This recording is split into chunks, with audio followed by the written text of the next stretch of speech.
Dan, thanks for joining us. Why sell? Why sell now? The only answer I've been able to come up with at this point is $10 billion. That's the answer. And it's an interesting thing because that'll be the thing that we learn here over the next few weeks, few months and stuff. No one from the Lakers has still said a peep about this, right? Magic Johnson kind of was the de facto spokesperson. He's the person that has, hands in the Mark Walter camp, obviously very close to Jeannie Buss. So we don't totally know why. Here's what we do know. We know that to sell the team, the way that the ownership thing is structured after Dr. Jerry Buss died, a majority of his 6 children needed to vote to sell. And that majority never existed until yesterday. So that is, I think, the interesting thing, right? Is that always Jeannie was running the team. Jim was involved with the team. He was the sort of executive basketball operations. Famously tried to sue his sister to try to wrestle control of the team in 2017. The older siblings, Johnny and Janie, not that involved. And but Joey Buss runs the South Bay team. Jesse Buss involved in the scouting department. These are people that have day-to-day roles with the organization, and so I think that's kind of what we're learning here a little bit is sort of how this played out that way. It's an interesting, not to get way in the weeds on trust law, but it's an interesting part of the way the ownership was structured. This was always sort of inevitable. The way the deal was structured, Dan, was that this to sound morbid, and I apologize, but if the oldest Buss sibling were to die, it's not like those shares go to next of kin. The pie just gets smaller. It goes from being cut 6 ways to being cut 5 ways, and then it goes to being cut 4 ways, and it keeps getting smaller and smaller and smaller. Sort of a last person standing type of situation. And these are people, genies in their mid 60s and stuff like that. It's a lot of money, Dan. Just a lot of money. What's it mean for the Laker fan?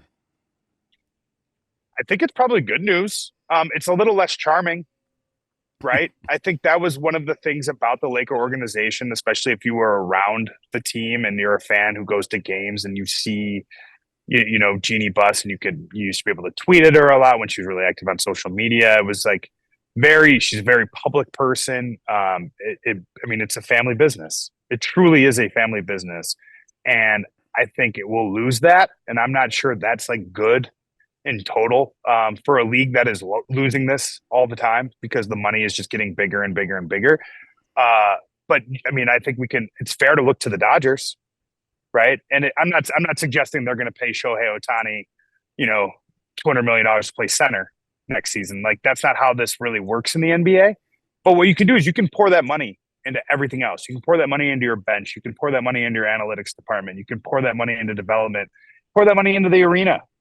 The Lakers, that's another crazy part of this deal, Dan. The Lakers don't own property. It is like a brand, right? That is what you're buying. A lot of times when these evaluations come out for teams, it's, they own their arena. Part of the Warriors evaluation is they've got a huge piece of real estate, right on the bay. That's not the Lakers. The Lakers are a lease to play inside of crypto.com. This is a deal for the brand, but I think it's fair to think that Mark Walter, the way that they've operated the Dodgers, they're going to pour money into this in all the places they can to give the team the best chance to win consistently. But, in baseball, you can overspend. You can spend. Yes, but you can't outspend.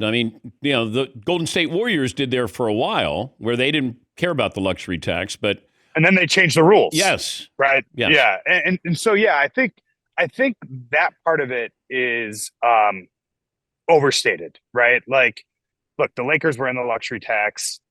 They're repeatedly in the luxury tax. You can point to a couple times in recent history where maybe they cheaped out on something. Famously, kind of Alex Caruso is one of those things, and obviously that was a bad decision. I think, but they're paying. They're not afraid to fire coaches and keep paying salaries. Feels like we do that every 2 years out here right now. That's not the issue. I will say when you talk to people about the Lakers organization around the NBA, generally speaking, the sort of really direct way people describe that is it's a place that does the big things really well and the small things really poorly. And the small things, they've been getting better at some of the smaller things, But I think it's fair to point to infrastructure when you talk about small things, and like things like beefing up a scouting department.